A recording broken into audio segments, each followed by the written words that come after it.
This is lecture 28C in the series The ABCs of Communism.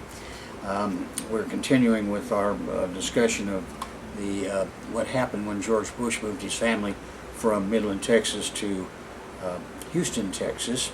I had completed, we had finished talking about how this new company of his, Zapata Offshore, had set up offices in the Gulf of Mexico, or in Houston for the Gulf of Mexico, in Trinidad, Borneo, Medellin, Colombia, took on the Kuwait and Shell Petroleum Development Company as his next client. And I had mentioned that there's some interesting things you want to remember about where these places are set up. We'll come back to that a little bit later. Now, we were back at the ranch on December 1st of '76 when Jose Lopez Portillo assumed the presidency from Luis Echeverria and had appointed Diaz Serrano as CEO of Petróleos Mexicanos. Then they announced that these great deposits of oil that had been kept a secret during the campaign were now available, and that Diaz Serrano was going to be at the helm of the oil boom, during which Mexico became the fourth largest producer of crude oil in the world. The importance of George H.W. Bush in all of this is that he was Diaz Serrano's lifelong business partner prior to this, and it continued during this period.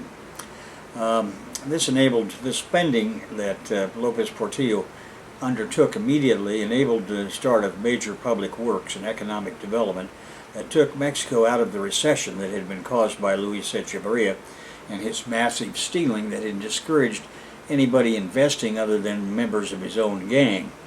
Now, Diaz Serrano became accordingly the most serious contender for the candidacy to succeed Lopez Portillo. In fact, Lopez Portillo had given him the finger.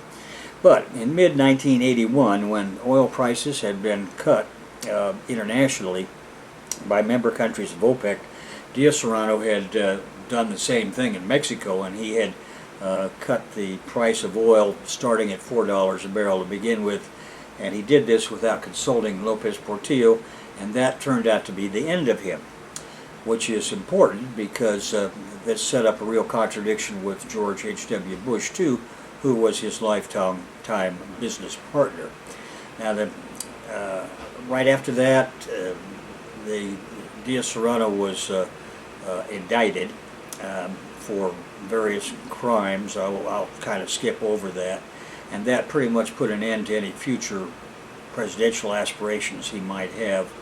And the finger now had moved to Miguel de la Madrid, who had been a minister for Lopez Portillo, and now he was going to be his successor, because as you've learned by now, these Mexican presidents have they appoint their successors.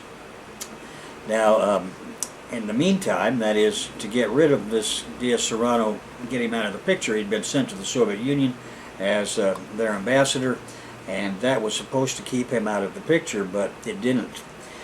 He came back to Russia on the from Russia on the 16th of April of 1982, and by then the ongoing collapse in international oil prices had caused a most severe economic crisis, and a severe crisis in public finances had begun. This is the reason that the company I was working for had not been paid. We went through that last time. I won't go over it again. Now, Diaz Serrano had come back to the state of Sonora, ran for Senate, got elected on the pre-ticket there, and had come back down to Mexico City, so that by the time Miguel de la Madrid came into office, he was in the Senate again. Well, this could not be allowed to stand. So Miguel de la Madrid had decided to put this guy in prison, and he proceeded to do it.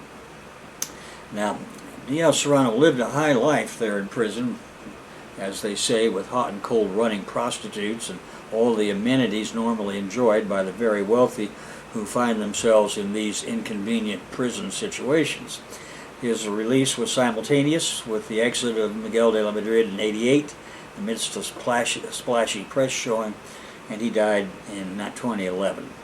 And that's all we need to go into as far as he is concerned, but it was important at that time for a variety of reasons. He might be remembered for a long time after this because his second wife was the model for the Fountain of Diana the Huntress, which is one of the sculptures on the roundabouts in the Reforma Avenue in Mexico City. So those of you who have driven through there I'm sure, will undoubtedly have seen it. At any rate, I got involved again, besides in this Diaz Serrano fight we talked about last time, in this fight between the CIA and the Mexicans on the what I like to think of as the assault of gringo fascism on Mexican Peronista fascism in 1986. And this took on various forms, but this time, this is kind of interesting for a variety of reasons that give you some insight into the nature of Mexican politics or what the communists were confronted with there. The CIA in the U.S. had developed the thesis that they could control television and print media communications in Spanish in the United States, the way the U.S. ruling class did with the English TV news and media, which of course they have under firm control, firmer now than ever before, as all this nonsense about the Ukraine has pointed out, where the English media does nothing but pour pure lies onto the television and radio networks and every variety, and of course in the print media too. Well, they wanted to do the same thing with the Spanish language newspapers and television and radio stations in the United States back in 1986, because they saw that that was a real weak spot. The Hispanic population in the U.S. was growing, and it was not under their ideological control. So in order to control it, they had to remove the Azcárraga family from Mexico from ownership. Now, the legal basis for this wasn't too difficult, because U.S. law prohibits foreign ownership of more than 10% of any radio, television, or print media in the United States. But in the Spanish language case, that had been ignored up until now. And what you had was 100% of Spanish language radio, television, and newspapers owned by Emilio Azcárraga from Mexico. In modern times, people like Murdoch simply buy U.S. citizenship, and they can circumvent all of that nonsense, and they can set up things like Fox News or newspapers in the U.S. and whatever legally. But at this time, that little invention had not yet occurred, and even if it had, it's unlikely that Azcárraga would ever have agreed to become a U.S. citizen. However that may be, we'll probably never know. But the CIA arranged for a lawsuit to be filed against the ownership of all of these 96 radio, television stations, and newspapers in the U.S. by Emilio Azcárraga, and they won in a pretty impressive divestiture order from the Federal Communications Commission. And the upshot of that was that their holding company for the U.S., Spanish International Communications Corporation, was ordered to be divested by a certain date, June 1st, I think it was, in 1986. But at any rate, I intervened in this fight and put an end to that. Now, and I want to go back for just a moment to go over who this Emilio Azcárraga was. In 1923, he was born in 1895, but in 1923 he obtained a license to distribute radios from the Victor Talking Machine Company. This led to his working at the Mexico Music Division of RCA, where he became more interested in radio broadcasting industry, and on March 9th, 1930, the radio station XET-AM was set up in operation in Monterrey, Mexico. And then, in addition, on September 18th, Azcárraga created the XEW-AM with Mexico Music Corporation as a major stockholder. The station was also part of the NBC division of RCA. Now, the next step he took was to establish a Studios Churubusco, that is, Churubusco Studios, in 1940. The idea being to produce content for the first TV station in Mexico, which he would initiate in 1951 as Channel 2 in Mexico City. Telesistemas Mexicanos he initiated in 1955, and this would eventually become Televisa in 1973. Initially, Telesistemas bought up and/or kicked off 92 newspapers and radio stations in Mexico and the USA. His partner in this acquisition was his wife, Laura Milmo Hickman. She was the granddaughter of Irish immigrants to the U.S. Her grandfather, in turn, owned the Milmo National Bank in Laredo, Texas, and his wife had been one of the founders of the city of Laredo. Emilio Azcárraga and his wife had 3 children, Emilio, Laura, and Carmela. Now, the forced divestiture of Spanish International Communications Corporation occurred on Emilio's watch, and I just mentioned that FCC decision.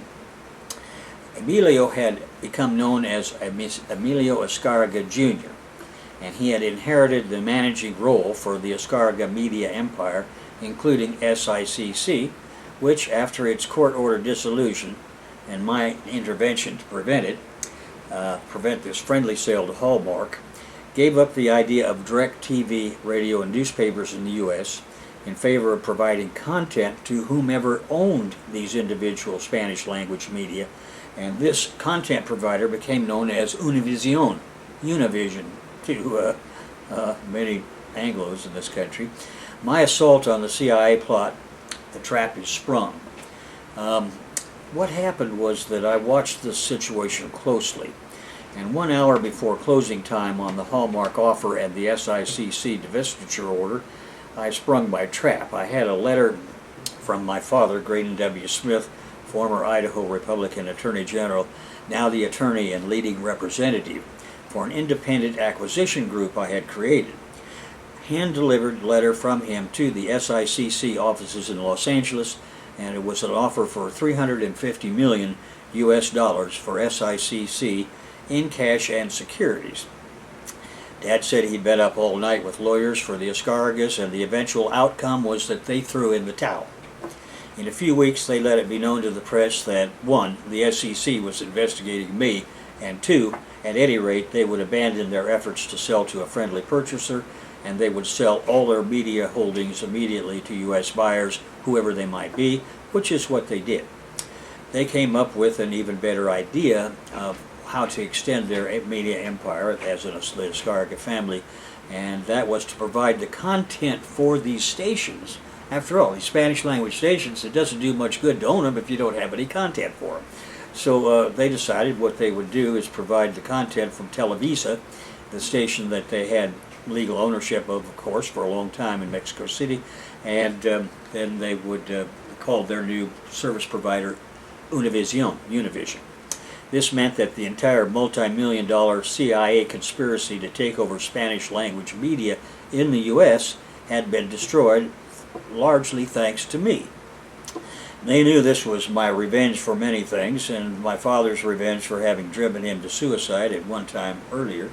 What they probably didn't really know is that I had decided that big things sometimes require big chances, and there was no reason why, there was a possibility that I could do the same thing George H.W. Bush had done by creating my own Spanish language network in the U.S.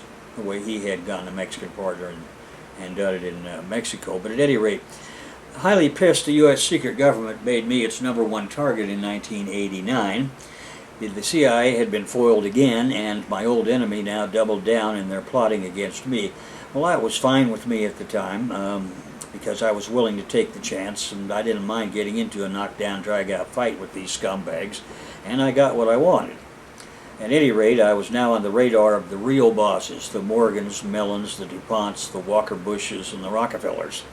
The federal bureaucrats, U.S. senators and congressmen are for the most part just newspaper boys for these real bosses. So these guys were really pissed this time, and they made it their business to try to destroy me personally in my Los Angeles home base, Jason Smith Petroleum Corporation. In the latter, they were partially successful by 1989, when they managed to get me indicted for mail fraud. On the other hand, JSPC was something I could give up and stall and retreat from if necessary, and how that played out is another story for another time. But at least I want you to be aware that my involvement in this Mexican thing was becoming more intense, not less. Now, there was a gun down in Mexico next under the new administration of Carlos Salinas de Gotari, who was president from 1988 to 1994. Now, you'll recall from the last lecture that it had almost come to an armed struggle against the gangster La Quina a few years earlier when Miguel de la Madrid had come to power. And you'll recall that Luis Contreras had solicited my support then, and I had gone in for the strike. However, as it had turned out, for Miguel de la Madrid, it was first things first, and that first thing was Jorge de Serrano and getting him in prison. Therefore, the gun down with La Quina had been set over, and as it turned out, it was set over for 6 years, for a variety of reasons that I won't go into here, but they're in the book. Now, I've described how Carlos Prieto told me his first encounter with La Quina in 1962, and how I met his boss for Zone 5, Luis Contreras, 20 years later in '82, when Luis and I had become allies after his intervention on my behalf over a fist fight I'd had with a Pemex worker from our Villahermosa operation. I've described that before, we don't have to go into it again. La Quina was the nickname for Joaquin Hernandez Galicia. He was the always selfish, sadistic, and brutal boss of the STPRM, the Oil Field Workers Union of the Republic of Mexico. You'll recall that the Communist Party had created this union originally, but they lost control of it during the no-strike united front with the English-speaking world period of 41-45. Bolshevism won the war, but lost Mexico as part of the price. Now, Joaquin Hernandez Galicia earned the loyalty of Mexico's vast army of oil workers as both the union boss and their benevolent patriarch. Hernandez Galicia led the union of 200,000 workers employed by Mexico's huge state-owned oil company Pemex. Workers came to revere him for the generous benefits he won for them. La Quina's headquarters was in the Gulf Coast city of Ciudad Madero. Throughout Mexico's oil-filled regions, however, the union continued one policy and inherited from its communist days, namely to be all things to its people. The union got a legal 2% rake from the oil field profits guaranteed by law. It was guaranteed by law to get the first crack at oil field contracting, which is where my girlfriend's ex-husband had come in and had made millions in all of its captive market business ventures, and all of this was legal. And as a matter of fact, it had spawned a small group of U.S. scholars whose specialization was the STPRM. It owned its own supermarkets, funeral homes, service stations, and functioned in walled union towns as a surrogate government where it paved streets, installed sewers, built city parks, schools, and hospitals. Children inherited their father's jobs if they wanted them, and or took what were called places, in English, on STPRM ordered Pemex payrolls. Other persons had places as gifts from La Quina, Luis Contreras, or other such union bosses. My one-time girlfriend, Leticia Murray, had one too, as did her children. La Quina was a true Peronista, and he decided to make himself the Peronista president of Mexico by getting the pre-nomination for president in 1988. And actually, as he saw it, he had little choice, because the finger had gone to a man that wanted to bring him and his union under control. It had gone to Miguel de la Madrid's oil minister Salinas de Gotari. As a top MMH aide, Mr. Salinas worked to limit the power of the Oilfield Workers Union by reducing the amount of contracts it controlled. Well, I think I've already described to you how Engineer Centeno's plane exploded over Costa Rica when I was supposed to be on it. Unfortunately, they had gotten me off of it. I of course didn't know it was going to blow up, but at any rate, when he ran for president in 1988, he promised further reforms, including eventually making parts of Pemex private. Hernandez Galicia responded by encouraging union members to support other candidates. Inevitably, after announcing his own candidacy, he lost, but he did not go quietly. 6 months after Carlos Salinas came into office, La Quina was jailed by MMH successor Carlos Salinas de Gotari as president of Mexico. The president then sent 2 divisions of Mexican Army men to surround La Quina's palatial home, and simultaneously MMH had sent the Mexican Navy to surround the offshore oil platforms in the Bay of Campeche. Offshore Pemex platform workers refused to support La Quina as per orders from Don Andres Sanchez Solis. I accompanied Don Andres and Luis Contreras to the Villahermosa airport, where they boarded helicopters. Sanchez Solis was always armed and protected by his own, what Americans call private contractors, which are just thugs on your private payroll. Of course, they've come to rely on them almost exclusively in many places, including Afghanistan. The second largest armed force in Afghanistan after the U.S. Armed Forces always was these private contractors. And of course, that costs billions of dollars because they don't work for peanuts the way private soldiers do in the Army. Their salaries run anywhere from $100,000 to $300,000 a year. So when you have tens of thousands of them, that money mounts up pretty quickly. Well, at any rate, the Mexicans already had this system going. Laquina had 3,000 Pemex payroll thugs guarding his estate, but eventually many of them were killed, and his front door was blown down by a bazooka, and he surrendered, and he spent the next 9 years in prison. He eventually died in Tampico, Mexico at the age of 91. Okay, now, the Mexican Communist Party in these years had gone through a period of revisionism and then had to be reborn. In 1976, as we saw last time, the Communist Party of Mexico nominated Valentin Campa as its presidential candidate, challenging the pre-candidate Jose Lopez Portillo. After JLP won the election and his electoral reforms of '77, the PCM gained access to the 1979 midterm elections. However, by this time, Soviet revisionism of the Khrushchev variety brought so-called Euro-communism and forced the Mexican Communist Party into that orbit, and it subsequently just disappeared through a series of stages. It changed its name into a Socialist Party, it allied with the Socialist Party, it joined with Cuauhtemoc Cárdenas's Party of the Democratic Revolution, and it was gone. Well, it was inevitable that this party, the real Communist Party, would be reincorporated, restored eventually, because the real communists in Mexico weren't going to put up with this crap from the Russians, and so they didn't, and they reformed the Mexican Communist Party. And in addition, there was a Enver Hoxha group of communists who played an important role. It's in your book. I'm not going to go over it. I can't find them on the internet anymore, so I guess that their newspaper and their magazine have simply been abandoned. But that's only a guess because I can't find them on the internet anymore.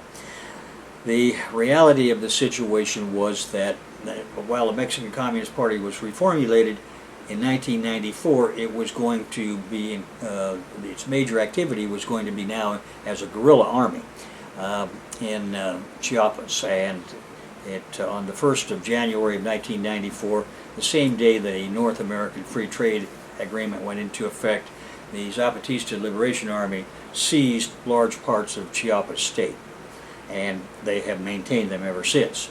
In the book, in this particular chapter 44 and then chapter 45, you're going to see, I'll go through the details of the day-by-day, month-by-month struggle of the guerrilla army down there. But authentic Mexican communists, for the most part, the young people have gone into the mountains in a Che Guevara, Fidel Castro kind of thing, and joined with Subcomandante Marcos, who is in command of this rebel base area in Mexico. And even though the government has tried several times to launch offensives against them, they were whipped each time and ran away. And so the government had been forced to settle for a quarantine of this large part of Chiapas, and places that are well known historically, and I got to know when I was an assistant manager down there for NL Industries. The capital, which we'll get to in a minute, are continuing to this very day. And I get notice from press reports that they have expanded their influence clear over onto Baja California, where they have sent agents and started armed support for peasants that are fighting against U.S. agribusiness and their local compradors over there in Baja. That tells me that the day is near when this fascist regime of Peña Nieto is going to be destroyed in Mexico City, and a full-fledged civil war is already underway in Mexico, even though the cap press up here will not tell you about it. And we're going to go over more of that in chapter 45. But at any rate, let's go back to Carlos Salinas de Gotari in the years 1988 to 1994. 94 is the end of his administration and the beginning of the Zapatista Liberation Army's occupation of an armed base area in Chiapas. The most dramatic and corrupt years in Mexican politics since Porfirio Diaz played out in the 6 years of the Carlos Salinas de Gotari administration. Because of the popular view that the electoral process was fraudulent, Salinas lacked legitimacy from the moment he entered office in 1988.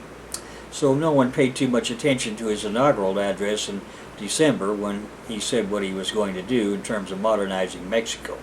But at any rate, during his 6-year term in office, major changes were made to the Constitution of 1917, all of which were extremely reactionary and reversed the gains of the Mexican Revolution that had begun in 1910. For example, they had stripped, initially the Catholic Church had been stripped of its stranglehold on education and virtually everything else, and that came to an end. The agrarian reform of the PRI had been ended, and there was no more distribution of land under Article 27. The indigenous peoples lost their gains, as did campaigns for human rights. The economic activities of the state were redefined, and criminal due process, to the degree that it had ever existed in Mexico, ceased to function. Salinas took on Laquina, as we've seen, and defeated him, got him into prison. So in 1990, the National Human Rights Commission was created, and that turned out to be kind of like the U.S. Bureau of Indian Affairs, a totally corrupt operation in the U.S. The Bureau of Indian Affairs has always been a totally corrupt operation where a few white crooks managed to steal what money Congress has appropriated for Indian reservations. Same thing happened in Mexico under Salinas, and for the first time the PRI lost its 2/3 majority in Congress, but it was too late to stop the Salinas constitutional sabotage. At the end of Salinas' presidential term, there were several politically motivated assassinations. The victims were Cardinal Juan Jesus Posadas Ocampo, shot dead at the Mexico City airport; the pre-presidential candidate Luis Donaldo Colosio, shot dead in Tijuana; and the murder of another internal power broker, the pre-official Jose Francisco Ruiz Masu, the former brother-in-law of Salinas Gotari. Gringoism triumphs with NAFTA, and the progressives revolt is what I call the next section in the chapter. On January 1st, 1994, the Zapatista Army of National Liberation issued their first declaration from the state of Chiapas in southern Mexico.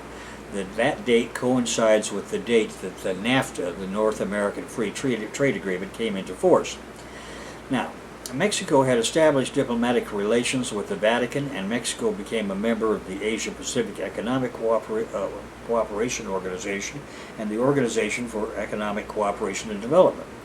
The first Ibero-American Summit was held, and finally came the Chapultepec Peace Accords for El Salvador, and they were signed. These are the things that happened under the Salinas administration.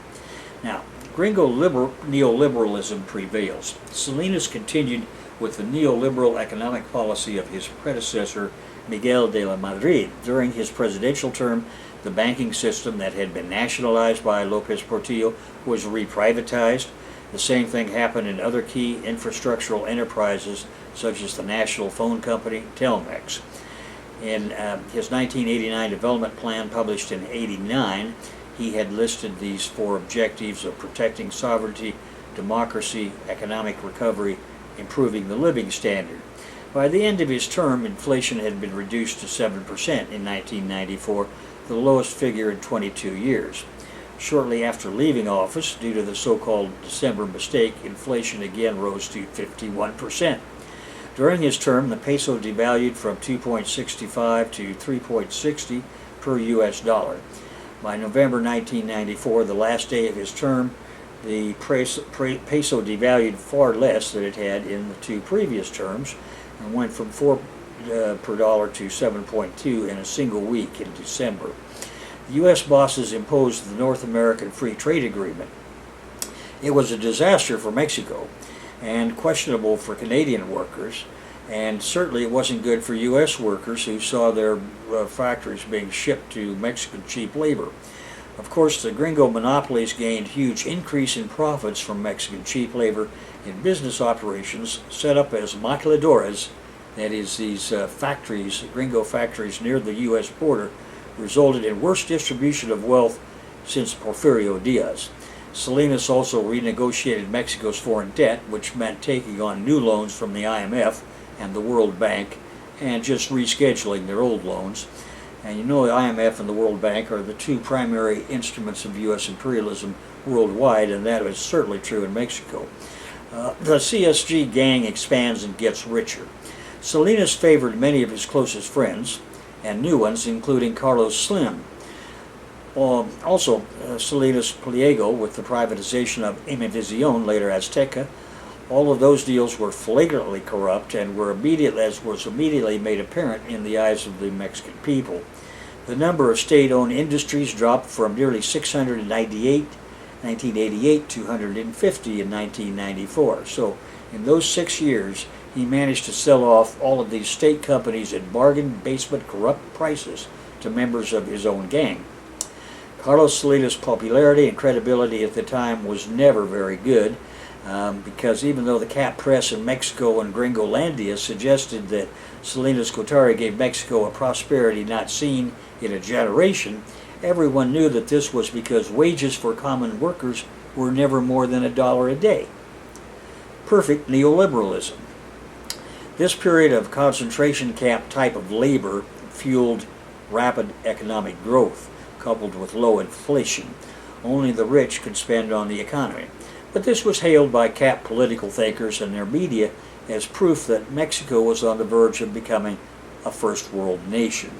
In other words, they did in Mexico what Hitler had done with thousands of concentration camps for Jewish people and communists and anybody else that they threw into those places, forcing them to work as free workers, free labor, in Germany and in the areas that Germany controlled as it expanded under Hitler.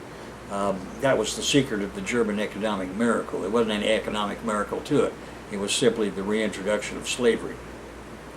And that was the reason for all of these concentration camps that the Germans had. Well, now the same things happened in Mexico.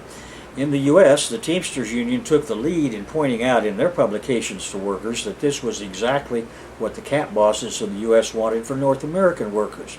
And George H.W. Bush admitted in his TV debate with Ross Perot that the objective was to bring Mexican wages up and North American wages down to a common, quote, fair, unquote, level.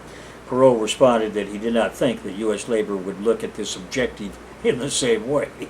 In fact, Mexico was the first of these newly industrialized nations, so-called, to be admitted into the Organization for Economic Cooperation and Development, OECD, in May of 1994.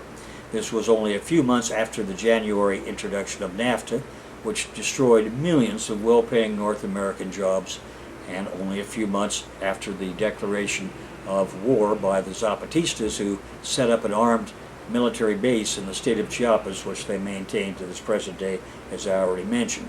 Accordingly, the peso became overvalued, and the resulting value was aggravated by events in the last year of the now totally comprador Salinas Gotari administration. Aware that his disgraceful, indeed treasonous performance as president had created a precarious position for the PRI, in 1994, Salinas launched the traditional PRI spending spree to finance popular projects, and this spending created a historically high deficit. When this budget deficit was coupled with a current account deficit fueled by excessive consumer spending, as allowed by the overvalued peso, the CSG regime entered a no-man's-gone-before adventure, issuing what they call tesobonos. These were attractive debt instruments, supposedly, because they ensured payment in dollars instead of pesos. That is, debt actually recoverable via peso debt. Pesos were going to be devalued, and the first of many such devaluations known to government insiders, but to no one else. My girlfriend, hiding in South Africa at the time from her former husband Armando Leyva, did not know about these and lost a good portion of her personal fortune therefore. The final straws in the collapse of confidence in the Salinas Gotari regime had been the aforementioned killings, the NAFTA sellout, and the resulting Zapatista uprising, which had created the new armed base area in Chiapas. Remember that in 1994 we had had the assassination of the pre-presidential candidate Luis Donaldo Colosio, and then the assassination of Jose Francisco Ruiz Masu, Salinas' former brother-in-law, who was the Secretary General of the PRI. Nor were these murders ever solved officially, although everyone knew what had happened. These events, together with the increasing current account deficit fostered by the government spending, caused alarm among Mexican and foreign T-bill, that is, these Tese Bono buyers, investors, who sold even these rapidly. No one was any longer confident that any T-bill, no matter how it was denominated, would be valued honestly in the long term. Investors now bought only short-term T-bills, 30 to 90 days, attracted by the sheer greed created by ridiculously high interest rates built in. In the short term, an investor such as myself, for example, could rock and roll with the government and, if lucky, make a lot of money. Overall, however, the already low central bank reserves were depleted, and this eventually hit a record low of $9 billion. The thing to do in order to maintain the fixed exchange rate at 3.3 pesos per dollar would have been to sharply increase interest rates. This would allow the monetary base to shrink as fast as dollars were withdrawn from the reserves. Given the fact that it was an election year, whose outcome might have changed as a result of pre-election economic downturn, the Bank of Mexico decided instead to buy Mexican Treasury securities. The thinking, to the degree that there was any thinking, was to maintain the monetary base and thus prevent the interest rates from rising. However, the predictable result was that this caused an even more dramatic decline in the dollar reserves. These decisions aggravated the already delicate situation to a point at which a crisis became inevitable. Another devaluation was inevitable, and so the merry-go-round went on for the last 5 months of the Salinas administration. Even after the elections were held in July of that year, and Ernesto Zedillo took office on December 1st, 1994. Mexico was in a mess. All right, the next president was Ernesto Zedillo Ponce de Leon, who ruled from 94 to the year 2000. He was born in December 1951, and he became an economist and a pre-politician, serving as Mexico for those years, 94 to 2000. He was the last of the uninterrupted 70-year line of Mexican presidents from the Institutional Revolutionary Party that is dating the origin of the PRI regime from the beginning of the Plutarco Elias Calles administration in 1924, which is how the PRI dates itself. Since 2000, Zedillo has been a leading neoliberal stooge of the Kagan and Wolfowitz variety and their idea of globalization. And as such, he believes in developing nations into labor super-exploitation colonies for the imperialist country. As such, he is currently the director of the Center for the Study of Globalization at Yale University, another imperialist think tank, and is on the board of directors of Citibank. In his beginnings, Zedillo began working in the Bank of Mexico, Mexico's central bank, as a member of the PRI. By 1987, he had become Deputy Secretary of Planning and Budget Control in the government's Secretariat of Budget and Planning. In 1988, at the age of 36, he headed that secretariat, specializing in science and technology. In 1992, he was appointed Secretary of Education by Carlos Salinas de Gotari. A year later, he resigned to run the electoral campaign of Luis Donaldo Colosio, who had received the front finger from Salinas Gotari and was now the PRI's presidential candidate. Then Luis Colosio was assassinated in Tijuana. Now, this PRI fight was instigated by the U.S. CIA. Why was that? Well, the reason is that the gringo spy masters were extremely unhappy that Colosio wanted to negotiate with the Zapatistas.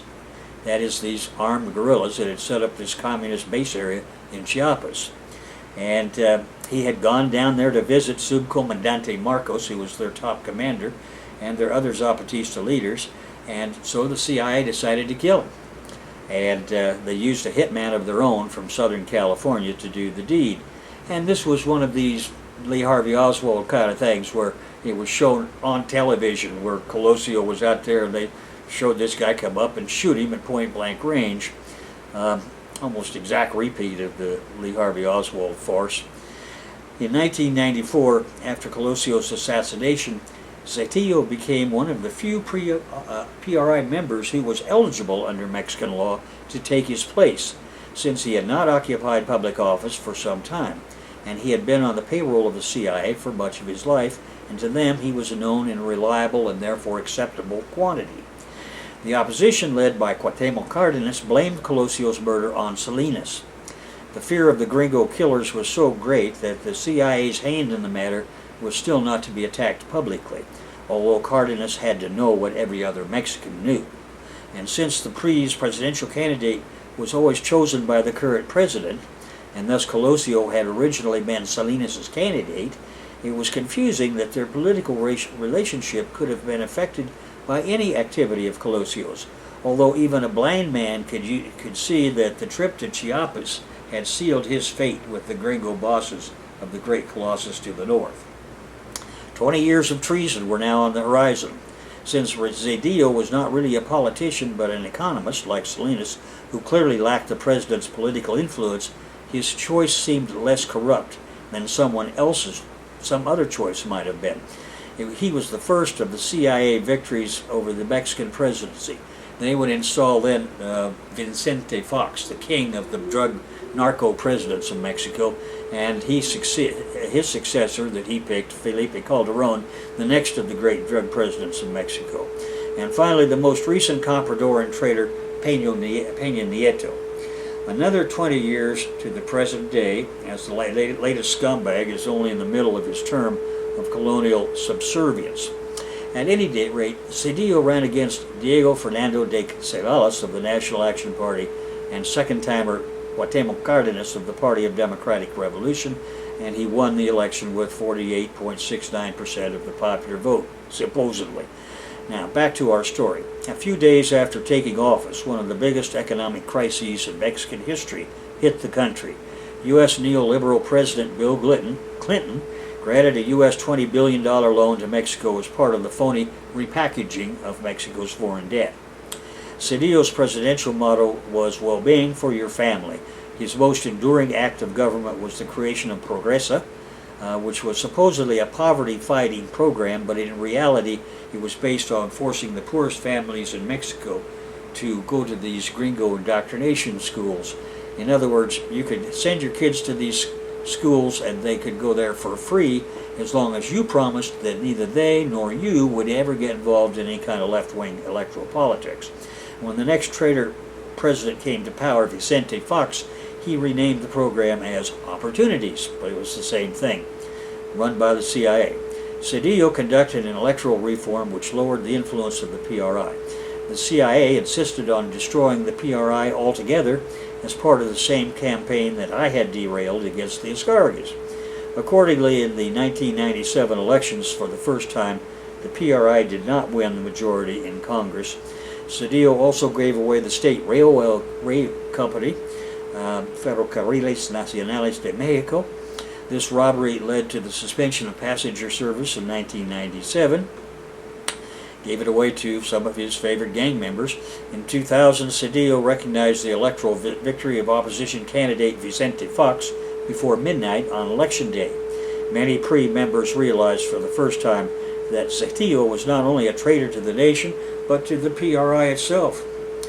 Interestingly, Francisco Labastida, as the PRI candidate, had been pilloried by the non-PRI Cap press for being a transvestite transsexual they called Labastida. The CIA was making every effort to impress the prejudiced masses in its campaign to destroy the PRI once and for all. 2 massacres took place during the presidency of Zedillo. These are known as the Aguas Blancas massacre and the Octal massacre. 2 officials within Zedillo's campaign directed these massacres along with CIA agents, but none of them were ever indicted. Returning to normalcy soon after taking office, Zedillo announced that his government would let the fixed exchange rate band increase. and would be stopping the spending measures that had guaranteed his election.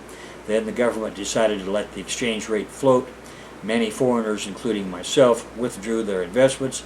Naturally, the peso crashed under a floating regime from 4 pesos to the dollar to 7.2 to the dollar in the space of 1 week.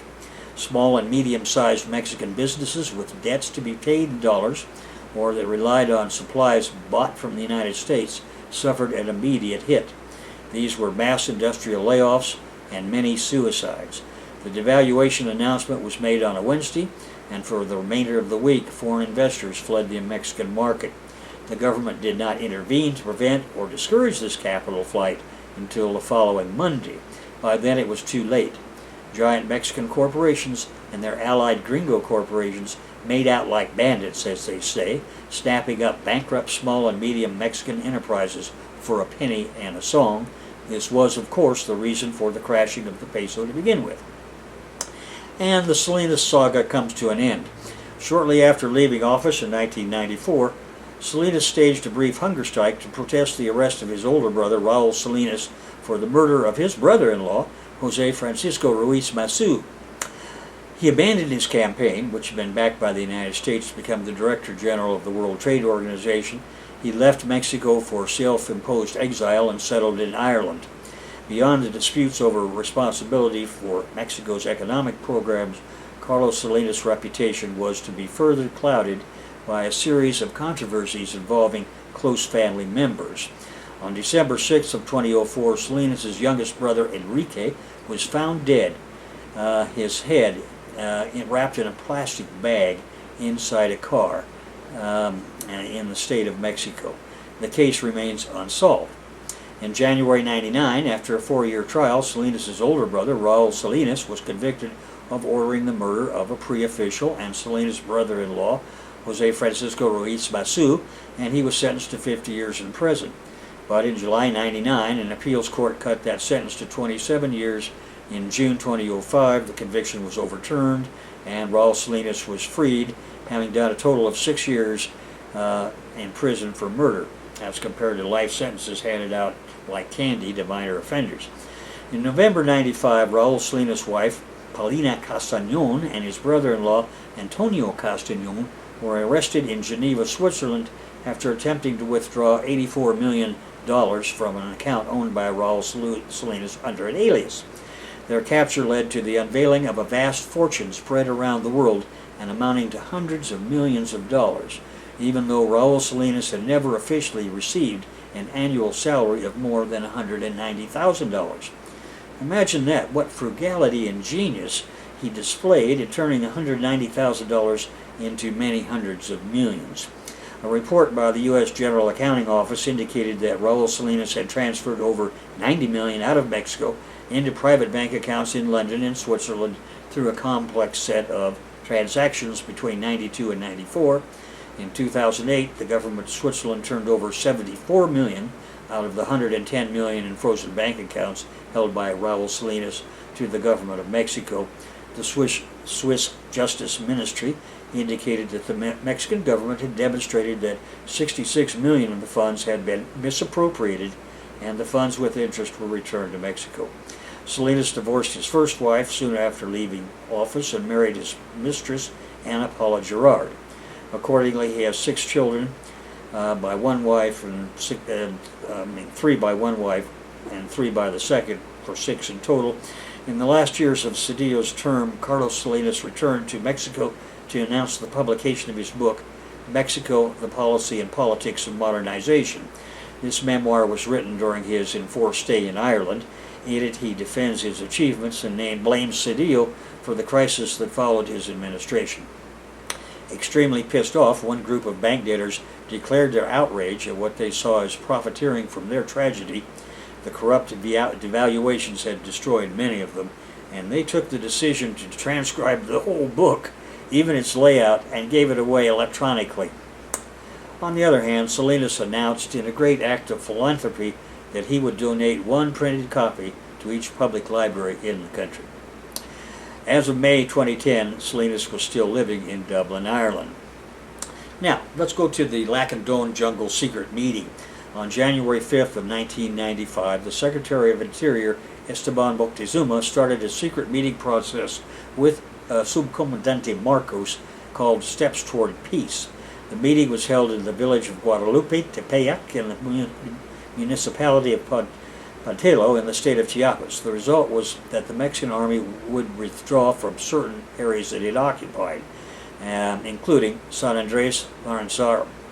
Zapatista leader Marcos said a citizens group was to be involved in formal negotiations to start in a couple of weeks. Because of the fast progress in the negotiations, the possibility of an agreement looked very close. In fact, Marcos wrote, "I am being threatened by unemployment." At the end of 1994, the Mexican government revealed a spy named Salvador Morales Garibay, who claimed to identify former fellow Zapatistas, among them Marcos. The thus accused were indicted for terrorism, and arrest warrants were issued and made in a military manner rather than a police action. The Cap press in Mexico had created a storm of political pressure clamoring for a fast military solution to the Zapatista crisis. In other words, they wanted them to do what Chiang Kai-shek had done, and that was to get the U.S. CIA and its army to help them surround and destroy the communist base area there in Chiapas, the same way that the Nazis and the Japs had helped Chiang Kai-shek surround the red base area of Mao Zedong in the Hunan Jiangsu area, and where the Reds there had whipped them 4 times, but on the 5th time around decided to go on the long march to Yan'an. On February 9th, 1995, in a televised special broadcast, President Ernesto Zedillo announced the identity of Subcomandante Marcos. Zedillo said Marcos was really Rafael Guillen, born on June 19, 1957, in Tampico, Tamaulipas, to Spanish immigrants, and a former professor at UNAM, the University of Mexico, School of Sciences and Arts. Afterwards, in negotiations, Max Apadol, an old friend and Instituto Cultural Tampico classmate of Rafael Guillen, played a major role. He managed to get a concession from the clearly weak and floundering Mexican government to avoid a military escalation of the 1995 Zapatista crisis. This came much to the chagrin of the behind-the-scene bosses from the U.S. CIA. Rafael Guillen was no terrorist, and Max Apadol was able to prove this. He recognized the literary style of all of the Marcos manifestos that were published in the media, and he linked them quickly to the Jesuit literary tournaments organized in Mexico, where Guillen had participated. So Mexicans quickly realized that far from being some kind of terrorist, that Marcos was, like his friend Guillen, a patriot, a Jesuit school by training. The Mayans have risen up. The Mayan indigenous communities had been oppressed for centuries. First by their own theocrats and ruling aristocrats, as you see in that movie Apocalypto of Mel Gibson's, and then by the Spanish feudalists. And finally, revolutionary governments had ignored the needs of the Mayan peoples for a long time. So a critical point came for them in 1994, and they decided to rise up and fight for a just place in Mexico, under the leadership of people like the Carlos Evelyn Denis Prieto, who had started out in Nepantla and had learned the lessons that if you're within reach of the police state, that they'll just kill you. So you're going to have to escape to an armed base area, the same way Mao Zedong and the Chinese communists had to do in Jiangsu, Hunan, and later in Yan'an. So a revolution was going to come out of there that would sweep across Mexico, and the CIA saw that this could happen, and they doubled down on their program to liquidate guerrilla resistance. But this time they would lose. Under the command of Subcomandante Marcos, the Zapatista Army of National Liberation launched a social movement that gave hope and vision to the Mayans and other Native American peoples. It occurred at the same time as imperialism imposed NAFTA on all of Mexican working people. A new generation of communists joined them. The military base in the mountains of Chiapas in February of 1995 was the place where they decided to have a meeting. Marcos and Ernesto Zedillo had made a series of counterproductive decisions that completely broke with the strategy and action plan that he had previously laid out. Now, the CIA ordered him to negate the accord that then Secretary of Interior Esteban Moctezuma had negotiated to compromise with Marcos, and this happened 3 days prior in Guadalupe, Tepeyac. Zedillo did his bid and sent the Mexican army to capture and annihilate Marcos. He decided to launch a military offensive to capture or annihilate Marcos, and arrest warrants were signed for Marcos, and I listed the rest of the leaders. It won't mean anything to you now, they're in the book, so when you get the next year's edition you can read it. In the Lacandon jungle, the Zapatista army of National Liberation fell under siege by the Mexican army. Javier Elorriaga was captured in a military garrison in Las Margaritas. From there he was taken to a prison in Tuxtla Gutiérrez, Chiapas. On February 11th, 1995, the Army announced that it had executed a coordinated operation near Nepantla in the state of Mexico. Again, they perpetrated another massacre, capturing 14 small farmers allegedly involved with the Zapatistas. 8 of these were delivered into custody of judicial authorities. The Army claimed it had seized a large number of weaponry, when in fact they hadn't seized anything at all. What had happened is that the Army had attacked the base area and had been whipped, and they had gone on the run. I can see that our red light on this camera is blinking, so we're going to have to conclude this story in still one more episode, which will take us up through the Vicente Fox years. Let me just mention, and his successor, Vicente Fox, ridiculous wiki page makes you think that he started out driving a truck for Coca-Cola and worked his way up to become president of Coca-Cola. Anybody that knows the drug business in Latin America at all knows that all cocaine of a pure nature has always come from the Coca-Cola processing plant in Trujillo, Peru. And after it became illegal to put it in Coca-Cola, they didn't stop producing, of course. They took the cocaine out of that and they started selling it to wholesalers, which started a whole new era in the cocaine business I won't get into now. But when you see that he's president of Coca-Cola for Mexico, to anybody that knows about the drug business, what that tells you right off the bat is he's a #1 drug lord in that country, which he proceeded to prove by getting involved in picking one group of one cartel against another. We'll get to that in the next lecture, but for today that's going to be it, and we'll continue next time.